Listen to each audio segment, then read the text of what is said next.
Parashat Massei talks about, in detail, the Arei Miklat, the cities of refuge, also priestly cities, where somebody who had killed accidentally could run to for sanctuary while his case was heard to determine if he was innocent or guilty. The whole question of whether somebody who had killed accidentally needed to go to these cities of refuge can be understood in one of two ways. In one way, it was in order to clarify if this was a legitimate case or not. And as I mentioned in last week's parasha, the value of these cities was that they were normal cities, not like the jails that we have where people are incarcerated away from their family and children.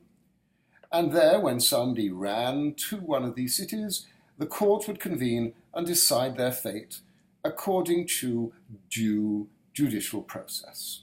So really, these cities stood for due process. However, we say that there was somebody called the Goel Hadam, the redeemer of blood.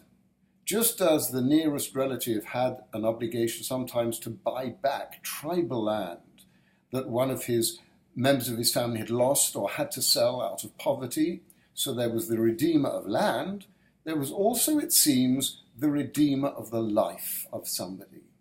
And this does strike us as being highly problematic.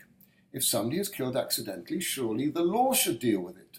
Why should the nearest relative have the right to strike him down in the form of an Italian-Sicilian vendetta simply to satisfy the bloodlust? It doesn't seem to make sense. So let me explore these two different issues. First of all, there's the issue of what is accidental death, or what we call homicide, manslaughter as opposed to homicide. And the Gemara in our tradition goes in to say that, giving examples, as somebody who's chopping wood in the forest and the axe head flies off and kills somebody. Why should that person be in any way considered to be culpable?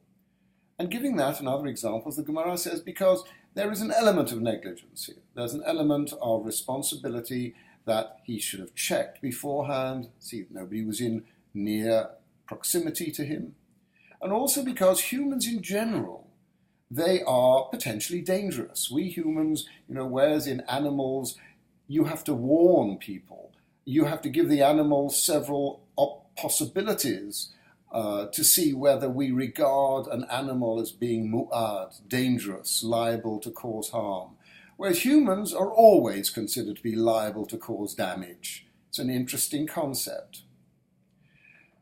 So this man was partially negligible, but we don't say he was guilty of murder unless there is evidence that shows he hated this guy anyway, and this was just an accident. A wife and a husband go hunting. By accident, the wife shoots at a deer and kills the husband. If there's no record of any animosity between them, we might be inclined to say it was accidental, but if we know that the woman hated the husband, if we know there was a life policy on him and she couldn't wait to get rid of him, then we'd think it couldn't be accidental. But the other side of the coin is the right of the Goel Hadam. And this comes into the category of several things that we have in the Torah where the Torah recognized normal practice at that time, even though it didn't necessarily approve of it.